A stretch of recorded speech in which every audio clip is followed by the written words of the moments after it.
good job, as we mentioned, in the early lane phase, but that was about it for Shopify. That was like the only shining bright spot, and then the rest of it was just full takeover by Cloud9. So we'll see what they can do from the red side here as we get into draft. On red side, they're going to final ban Zyra, actually, which does leave open the Skarner.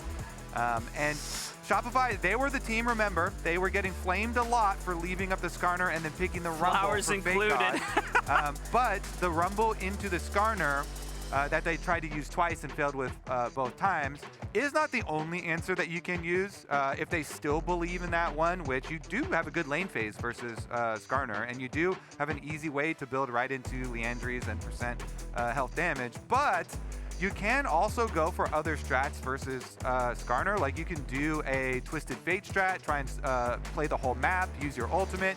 Gold cards are very good at stopping the Skarner when he's trying to go for ease and is trying to drive at people. Sure. The other ones are like the Mordekaiser, where we saw Impact absolutely decimate. That one was amazing. The Olaf is another real niche one that in a 1v1 scenario, obviously your ultimate and being able to run down the Skarner is actually a really fun one that I like from solo queue, but we have not seen that one pop up quite yet. So let's get right into it though, Yeah. Raafaa. Guess what? Are you surprised to see a Corki and a Karthus together? Nope. Yeah. And Kobe, I let you finish, but I just know somewhere in the back in one of our green rooms, Flowers is mauling over the fact that Skarner was even let through. He has been absolutely relentless in saying, guys, if you want to win, then ban this champion away from the enemy team. And Shopify has not shown that they have had the answer into a Skarner regardless of which team has picked it so far. But it seems like their response is going to be the Renekton. This is one of FakeGod's most played champions throughout his career. Maybe a return to comfort despite staring a Scorpion in the face can be what gives Shopify an edge. But the way the Thanatos absolutely mauled him in the first game, I'm You're not optimistic, huh? Yep. I'm picking up on that a little bit. Yeah, I mean, the Renekton, it's also something where you have a lot more pressure on you to get an early advantage over a Skarner, because Skarner's going to bring so much to team fights. Skarner has really, really good engage here, and when you already on the side of Cloud9 have the Corki and Karthus, there's so much damage at a very long range as well at their disposal. So Shopify, they spend both their bans though on more engaged support champs here for Vulcan. That has really been the best of Vulcan that we have seen. That's why this meta has been so good for him in particular, and having a bit of a bounce back here for himself in particular. Meanwhile, it opens up their possibility to pick the Zeri here, not having to deal with a Nautilus ultimate point and click. And with the Leona options, does mean it's going to be the Zeri plus the Ezreal dual carry again. Yeah, with Ezreal mid, this is Insanity's now first foray with this champion. Everyone is being inspired by Quid these days, but Cloud9, what is there going to be their response for the bottom side of the map? Ashe was still left open during this entire draft phase, and whether it's in the hands of support or AD carry, you have long-range engage that you can fish for picks during the mid-game. And I really like the AD carry option here because they already have, like we mentioned, the Karthus and the Corki is plenty of damage for your team fight for later. So having the utility of an Ashe really does look nice. Also, Berserker has been so good on this champion. Really does make use of the full kiting potential. Able to use the slow and keep people at range, keep very nice spacing. So now you've got an Ashe Arrow plus a Rakan to just guarantee your engage. Nice little robust team composition for Cloud9. What can Shopify do to try and crack it? They are going to get some more setup here in the Alistar for Zeyzal. It does really sacrifice your level 1 priority. So whenever you have Ashe on the opponent team, plus Alistar really doesn't get to do a whole lot on level 1. You'll see Cloud9 set up Blaber for some good clears. Maybe they even go as far as to get some deep rewards here. But the Karthus, of course, is going to be one of those full clear champions. They are going to be scaling on both him and Jojo pretty aggressively. And we've already seen how well Blaber has adapted to this meta. The Zyra pick, masterclass from him in game 1. The Karthus, already a champion he has shown very, very strong performances on during this summer split. So for Cloud9 fans, the expectation should be another dominant game to close out this series, to end the week off on a high note, solidify or re-identify the fundamentals. You know, every few minutes, check the timers, making sure that you have priority in those side lanes so that you can play for the objectives once again, and so that everything just doesn't fall apart at the first sign of conflict. But we are on to the Rift for Game 2, and Cloud9 have brought their duo lane into the mid lane. Blaber trying to see if he can push Tomio off of this Raptor camp. Yeah, Maokai, you know, tanks versus these AP jungles is always going to be pretty difficult. You really got to rely on your lanes. You don't have a lot of the options that some of the solo queue, you know, counters to those champs will have, where they try and go for invades, try and go for, you know, champs that can try and run him down. But we'll see what they do, because Cloud9, like we expected, they go in with their level 1 on their bottom side, actually, and grab their deep ward towards the blue buff. Berserker and Vulcan now positioning very, very aggressively. Alistar, of course, since you... Well, they're going to retake here with everybody, it looks like. They haven't left yet. I mean, they see Zeyzal and Bvoy on the blue buff, but now that Tomio has joined, Berserker and Vulcan wrap around, but they were spotted on this, so Shopify have full knowledge that the duo lane is going to try to harass them off the blue buff, but if it comes to it, Tomio can use the smite and secure it, but it does slow down the clear, and it slows down Zeyzal and Bvoy's approach to the bottom lane. But now with those, you know, shenanigans out of the way, Blaber's going to try to answer on the top side. Yeah, and it's really annoying because, you know, it slows down your take a little bit, but it also makes you go over to Wolves instead of immediately over to Gromp.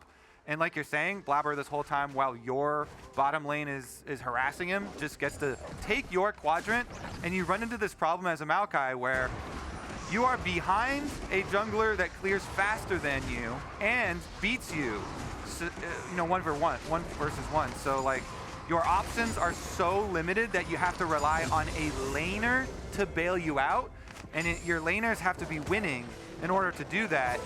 So we'll see what he does, because right now it's tough for Tomio. The defensive ward, I want to point out on the minimap right now as he crosses, right here, we'll see him. You're playing into Cloud9's hands, and so he throws the sapling. Smart for him, he doesn't just start them up, because he's well aware. And Blaber's going to be able to defend his Raptors and take the other side now. Yeah. Tomio going to have to kind of wander around, and basically as Blaber now, you get your vision of him and you just keep matching because he has nowhere to go. So Blaber goes back over. He knows that Tomio's coming to this side now to take his wolves, and Tomio has to rely on Renekton to try and help him get a single extra camp in the game, and that camp will be the Cloud9 Gromp. Yeah, because that's the only lane that he was able to get prio through. Jojopyun took a massive trade, forcing Insanity to recall and teleport back to lane, so he cannot actually invade through bottom side, since his bot lane is also losing the push against Berserker and Vulcan. So Tomio, I mean, thankfully for him, he's able to get the Gromp back, but this still puts him behind in terms of the pace, and Blaber is still accelerated. Yeah, you get your Gromp plus Crab plus your own Krugs there, but your camps are so out of order with their respawn times too. It's definitely hard for him to keep up with the Karthus. Meanwhile, Blaber on the bottom side will get the bottom Crab, and does have his nice early lead on the Karthus, so should be smooth sailing for him. Bottom side doing a lot of work for him too. You know, Vulcan and Berserker were able to shove in and get the early recall here. This is your quote-unquote cheater recall, cannon wave here, and Vulcan even pulls the wave, so Shopify now, they know that if they left it alone, their wave was going to push out and away for them, so they have to annihilate this cannon wave. And this is plenty of time for Berserker to get back with his nice little buy, the recurve bow already in his pockets. It is a cannon wave, so he's at most going to lose like one melee minion, and Vulcan actually going in here, try and mess with them, and then he should be in range for the volley even to get his cannon. Even gets the execute from Vulcan, so nice little teamwork there. Doesn't lose out on anything, and now you're in the state where you come back with your recurve bow ready. And Blaber's already here on the top side to play for the second rotation of Raptors, making sure that Tomio is just bled and choked out of this game through economy. I mean, we know that thankfully for Shopify fans that Tomio is on a utility jungler again this game, but still, giving over free gold over to the Karthus, who is just going to continue accelerating, and if you don't have a chance to make any plays on the map, then you're just looking at game one results all over again. Well, at least it is better start here, not giving up first blood. So sure, that's nice. Count your blessings, Raafaa. Yeah. No first blood given up. Although with the Ezreal pick instead of the Lucian pick, you don't have the aggressive look, right, for an Insanity. Ezreal early on is fine, but is not nearly as aggressive as the Lucian, being able to jump in and make such good use of the piercing lights. Meanwhile, nice little job here. Jojo's going to collect this wave and have it pushing back towards him, even though he did miss that melee. So small minus point here, but is going to have a really nice situation because Insanity's got no teleport. So you're just like, all right, we keep our wave in mid. It just evaporates your cannon wave that was sitting there. Yeah. And Jojo's going to have a nice little advantage for himself. Plus, he already had his tier stacking, had his tier buy, so he's got the lead on the tier stacking, he's got the lead in the CS, he's got the lead in the jungle on his side. Everything is looking great. Yep, Blaber went for the first dragon on the bottom side of the map. Tomio, because he has prio from FakeGod's Renekton, can look for the first rotation of Grubs. And one of the things I want to point out for Cloud9, even though this is against one of the bottom teams in the league, the evolution that we wanted to see from Cloud9 from Spring Split is just having these players play more together. You're seeing the evolution already come through in the Summer Split. Vulcan is taking more roam timers. Berserker confident that he can handle himself in the 1v2, doing it well in sync so that Berserker's never under threat for too long. Blaber and Vulcan also playing more around Jojopyun's laning phase has allowed Cloud9 to hopefully translate a lot of those advantages that they want to get into the mid game. Well, this is nice. There's a pushing wave down here, so they actually go for it on Zeyzal because Blaber's coming. And Berserker is level 6, a huge chunk. The flash forward, the ignite is ticking down. That should be first blood for Vulcan. And he barely survives as well. He does not go down to Bvoy. Now Blaber is here, level 6. Bvoy, good luck over there. Blaber is going to be able to stop off and take the blue first. Ooh, that'd be quite nice. Get a little bit of extra cooldown reduction before you do your first ultimate. Grab the blue. Bvoy giving nice respect. Kind of backed off a little bit there. True shot barrage! Nice reaction from Vulcan. We'll see it over the crab vision. Tomio. Jojo's coming for some hide and seek. Tomio's level 6 though, and has flash, so. And a blast cone to play with. Does Tomio want to play for this? He has collapse from Insanity. Jojopyun might have gone too deep. The Twisted Advance will lock him down. Nature's Grasp for the further route, but he finally gets the flash out, and Blaber's here to answer back. Let's see. Good trade right there. Getting no flash on Jojo. Again, this is something they achieved in the first game, but were unable to punish and actually get a kill, a repeat gank or a kill later. But maybe this time around they can actually get a kill onto Jojo. That's the evolution we want to see from Shopify this game. Exactly. Rest of the Cloud9 team does come mid, though. Jojo does not go for the recall. Chugs the potion and gets one more flash. Wait a minute. Looking for Jojopyun. Puns Vulcan right back. He still has flash available, so he shouldn't be in danger, but nice intercept on the first Battle Dance cast. But still, Vulcan has enough mobility to escape. Yeah, and these wards, too, they left behind. Do see Blaber heading over, so they're not going to overstay their welcome here. Vulcan gets another zombie ward for himself, and should be a arrow. Nice. Right on a Zeyzal, no flash. Here comes the Requiem for a little bit of extra damage. And Berserker should be able to get in range. Vulcan waiting for another grand entrance for the knockup potentially. Flash. Just the auto attacks and the slows guarantees the kill over to Berserker. Berserker the sniper. He has had a pretty strong career in North American LCS on Ashe specifically. Has always had really good Ashe arrows as well as team fighting. So Cloud9 pretty happy with this one. Bottom lane doing a lot of work. You mentioned they're roaming, but it's not even just Vulcan. Berserker getting in there too, getting his hands dirty. The closer Ashe arrows, much easier to hit and get the extra chase down there as well. So nice little rotation too. They had Jojo go bottom since Berserker spent his time roaming up to mid, and they're matching the little bit of a swap here. Yeah. During that time, Tomio showed on the top side of the map, and as soon as he was in vision of Thanatos, immediately Respect Flash did not want to fall prey and give FakeGod a larger advantage than need be. Definitely do not. The Renekton with the CS advantage and trying to make the most of the pick. Remember, we should also include the Gromp take for the Renekton advantage, because Renekton was the whole reason that Tomio was able to take the Cloud9 Gromp, so we'll give him 4 more on that CS lead. I mean, Shopify, just the fact that they gave the Skarner over so that they can guarantee some priority with the Renekton counter pick in the top lane is one of the only saving graces for Shopify Rebellion so far this game. They haven't been able to make a huge advantage off of it, but they're not bleeding gold like they were at this point in the game. Yep. All right. They know the Blaber's top side, so thinking about something on the other half of the map. Tomio walking around, dragging up in a little under 40 seconds here as they try and plant saplings in as many brush as they can.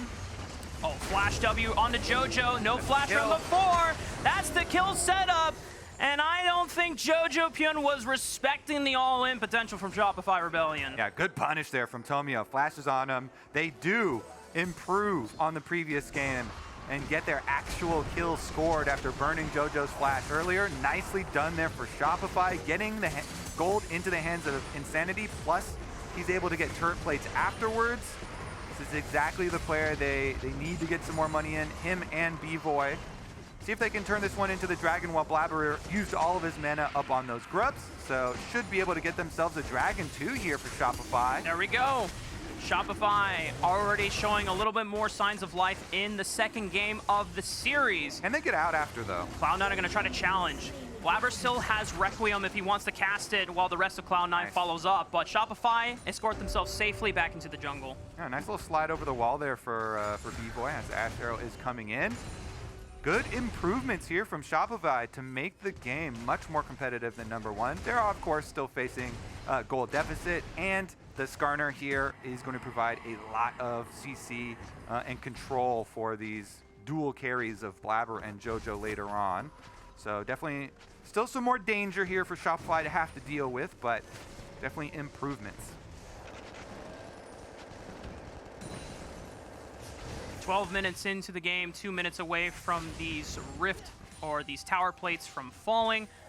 Shopify, the fact that they were able to get 3 grubs this game, a dragon apiece as well, they're in a much more competitive state, and still playing off of the fact that Jojopyun for, well, actually only for a few more seconds before his flash comes up, but those are the type of plays where Shopify, as soon as you know that timer is available to you, you cannot hesitate. You have to be proactive and be the first ones making those plays in the first place. Yeah, I think the next thing we're going to look at as we head into the mid game here is that the difference in compositions becomes apparent when you look at the ease of getting picks. Cloud9 side, it is very, very easy since they have super long range and versatile ways to get picks with Ashe Arrow plus Rakan and Skarner. Meanwhile, Shopify, it's much more dangerous. When Zeyzal goes in for flank possibilities on an Alistar, every time it is extremely dangerous because you have to be so sneaky, you have to be very diligent about tracking enemy wards. If they see you, then you become the prey. And if you don't have a flank, then you're just not going to have the surprise factor to be able to actually get your engage, since Cloud9 do again have their little bit of a range advantage. So the next difficult here thing for Shopify to overcome is going to be that. And so it's very critical that they try and get some vision advantages and try and get those surprise angles so you can get a good Maokai ultimate, so you could get a good Alistar snap engage flank combination.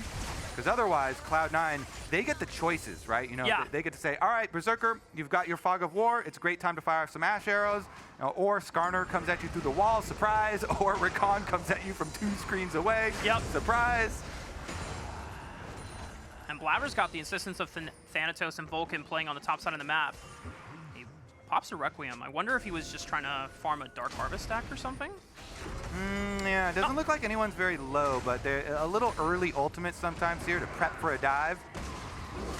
Getting a decent amount of damage. FakeGod forced to pop the Dominus and spaces out the Call of the Meek, so nicely done.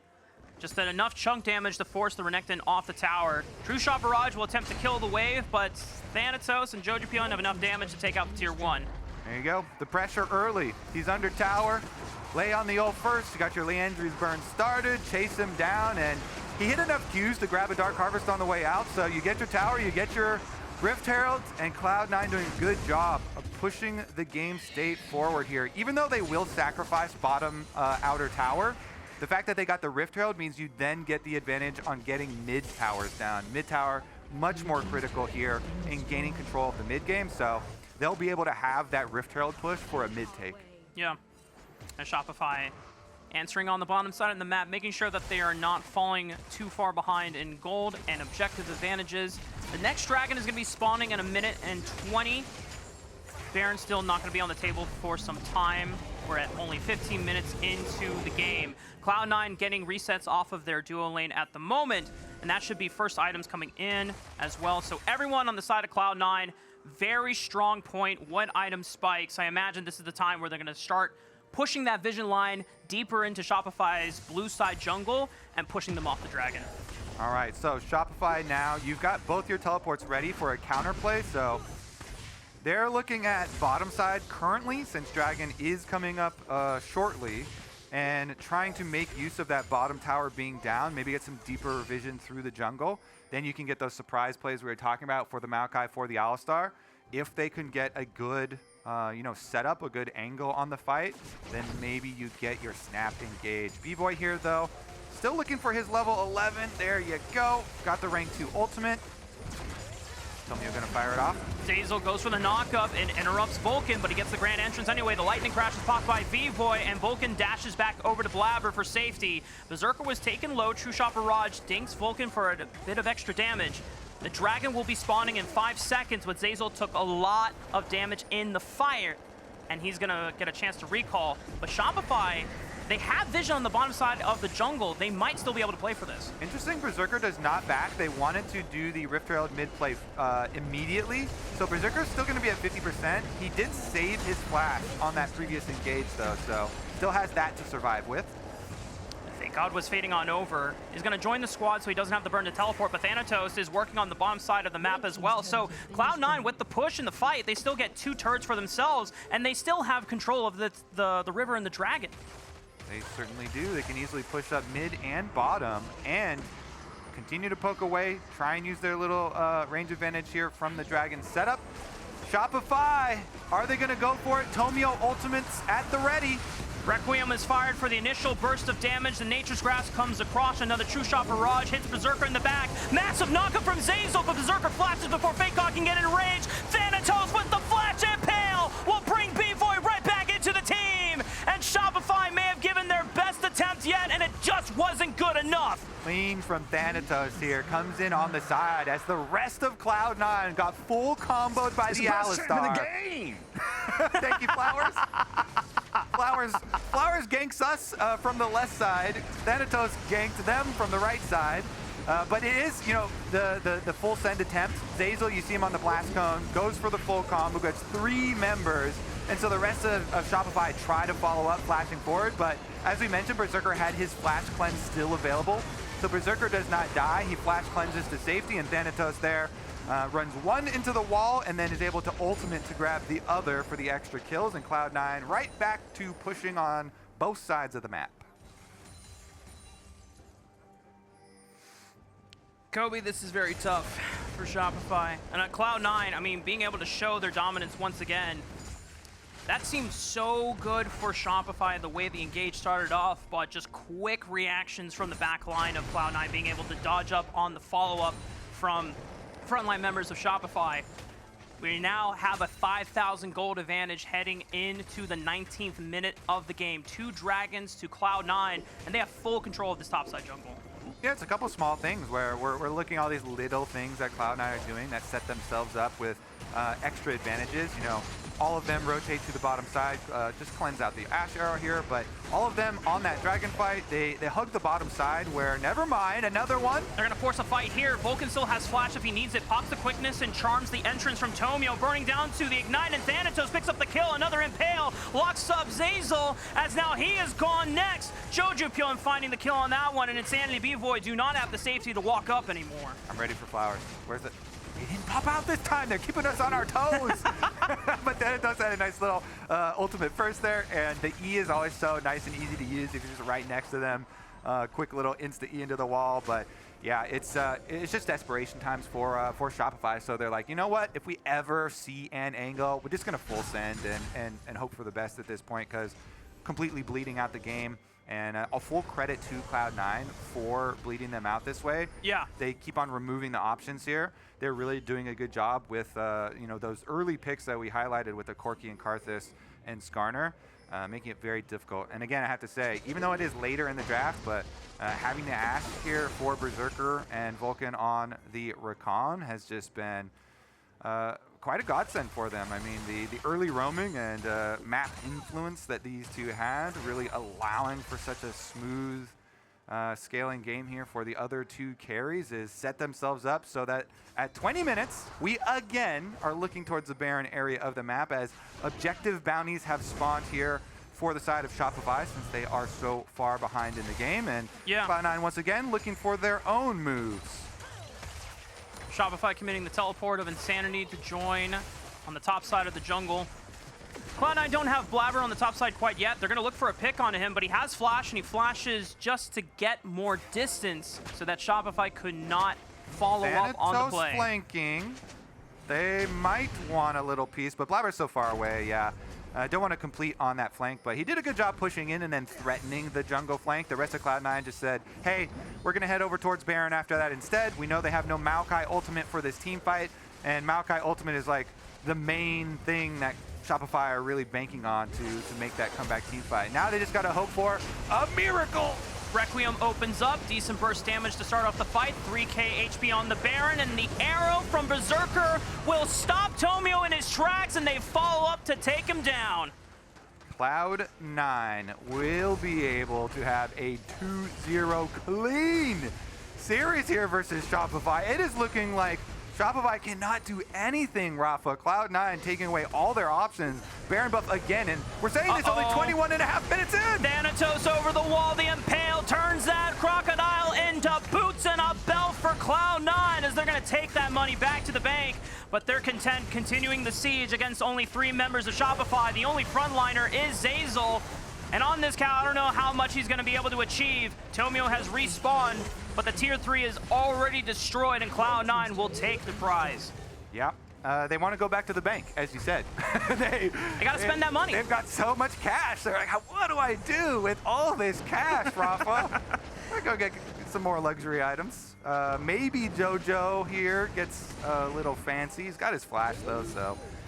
probably at best they would be able to get a summoner spell. Not even going to get that. There's also no damage behind Zeyzal and Tomio, so yeah.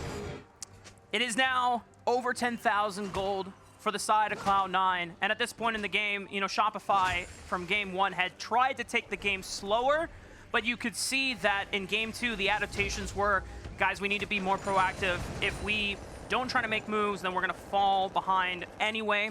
And I will give the benefit of credit to Shopify that they tried to fish for plays on the right timers. Berserker didn't have sums in that red jungle fight. Unfortunately for them, Vulcan was able to block a lot of the initiation, the CC, and so all of Shopify's plays that they have attempted so far still just outplayed by Cloud9 in the end. I'm just really worried for this Shopify team because they're starting with a 0-3 and then going into a long break. Plus, these last 2 games are maybe the most brutal. A lot of their games have been brutal, but these ones truly have been that way. Here we go with the ultimate again to soften them up before the actual confrontation.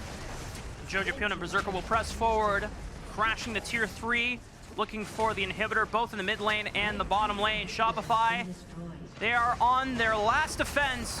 One last attempt to stop this game from ending, from letting Cloud9 take the series.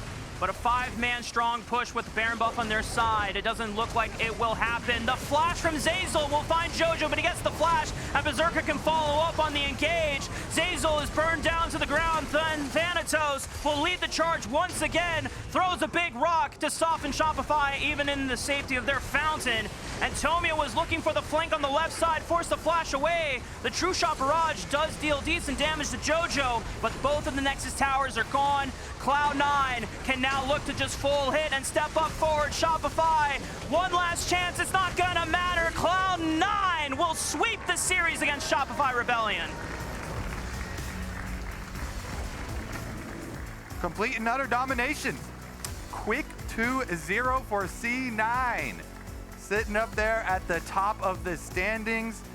As I said, it is going to be pretty rough here for Shopify. I'm definitely worried and really hope that they can make a turnaround in the break that we're about to have here. Maybe some intense practice time and come back looking like a new and refreshed team. That's right. Well, with that series win, we're going to send it down to Emily on the stage to join the Cloud9 squad.